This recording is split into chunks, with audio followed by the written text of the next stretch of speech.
I need to introduce Becky now.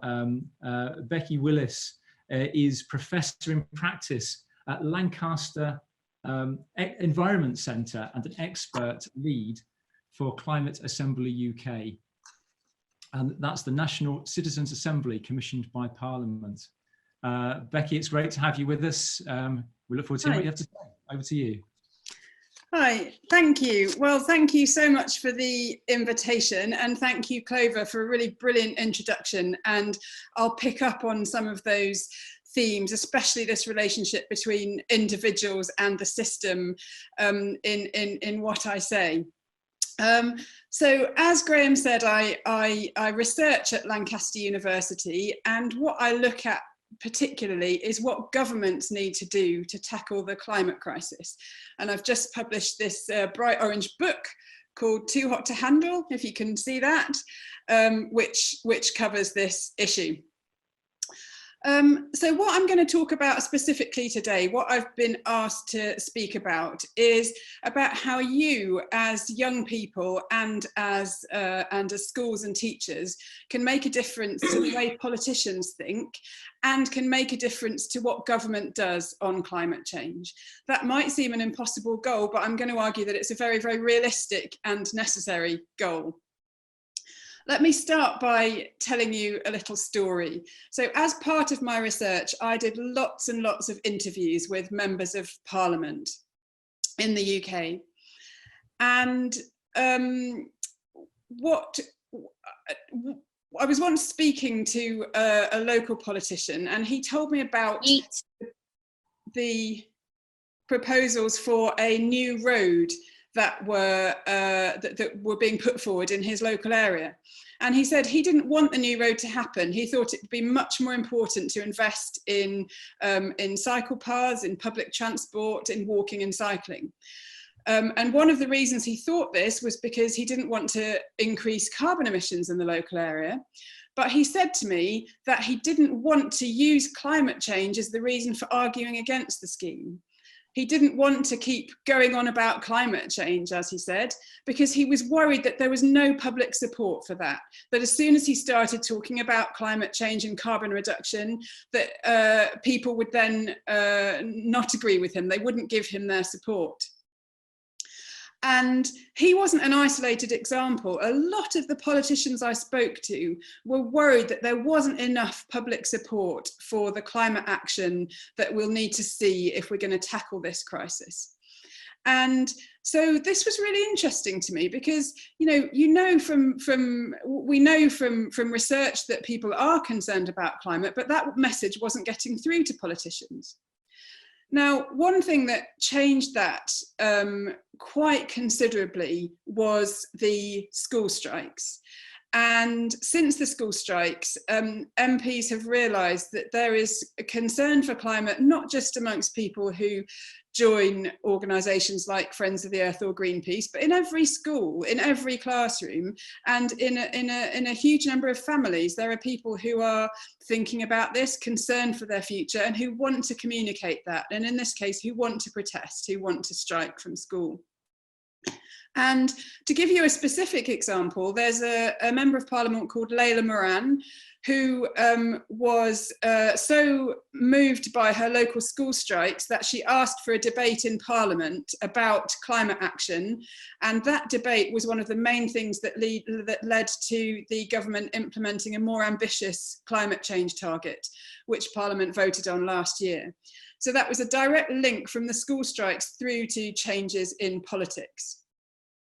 And so it is both possible and necessary, I think, to be having this discussion all the time with our MPs and with our local politicians. So for the rest of my talk, I want to focus on very specifically on what you can do to try and influence politicians. And the main thing that you can do is get in touch with them. You can write to them, you can do a petition, you can invite them to your school. By far the best thing you can do actually is have a conversation with them. Now, at the moment that conversation would be online or over the phone, that's absolutely fine. But I would really encourage you to make it a conversation rather than a a one-way just writing to them and saying what the problem is.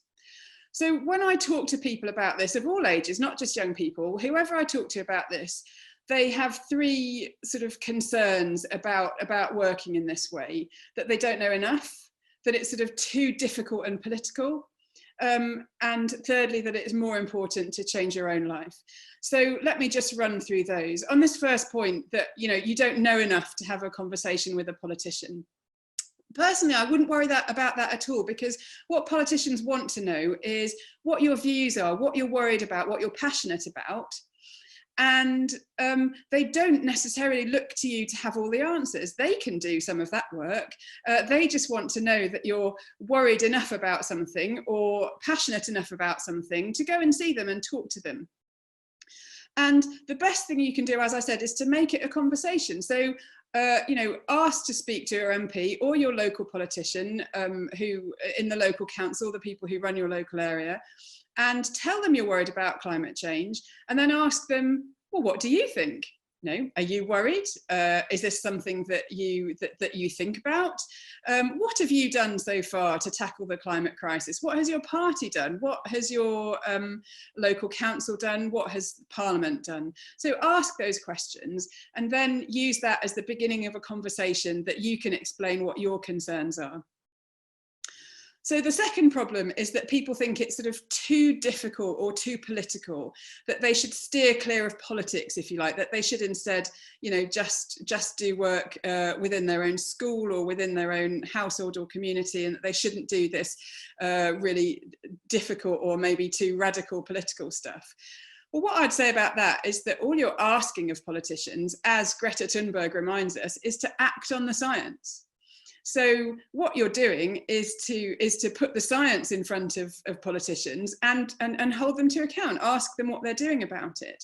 And this is your future that they're talking about, and it's absolutely right and not at all controversial, really, that you want to talk to a politician about your own future and the future of young people and all of us on this planet. So I would say it's not at all political. In fact, it's deeply scientific. The third thing, and this comes back to what Clover was talking about, is this question of whether it's actually more important to do things in your own life, to take action in your own life, rather than just complaining to politicians. Now, what I would say about this is that it's absolutely vital to make those changes in your own life to the extent that you can. So I pledged to go flight free this year. I haven't flown for a number of years. It's actually been easier than I thought it might be this year. We've cut back a lot on the meat we eat in my house, even though one of my children complains about the lack of sausages. We've done these things at home, and that's really important. But what I would say is that to give all the things that you do in your own life, in your own community and school, that extra boost, the best thing that you can do is to then talk about them to other people, but also talk about them to politicians. Because if you have a conversation with a local councillor or with an MP and you say, you tick off all these things that you've done in your own life, that shows how passionate you are and how seriously you take this issue. And that really helps to boost your message. So I would say it's not at all an either or. Do you protest and do political stuff and talk to politicians, or do your own stuff? I would say categorically it's both, and you need to do both of those things. And that gives what you're doing in your own community that sort of extra boost, that extra power. So that's the main things I wanted to say. I'm really happy to talk to you about it. Before I go, I'll just point you to a brilliant organisation called Hope for the Future. This is a booklet that they published on how to contact their MP. But if you Google Hope for the Future, you'll see that they have a lot of really, really excellent resources on all the practicalities about how to talk to politicians, how to set up a meeting, even how to find out who your MP is. So I'd really recommend that as a source. And if you have more questions about that, then I'd be really happy to answer them. Thank you. Okay, well, thank you so much, Becky. I think that you will have very much helped those who are already thinking, what can we do about this, with some great ideas for where they can go. So there's some fantastic suggestions there, which we'll be able to come back to. But the main message I took from that is really we need to make sure that we're taking every opportunity to speak out with confidence and say that they must act on the science. Thank you so much, Becky.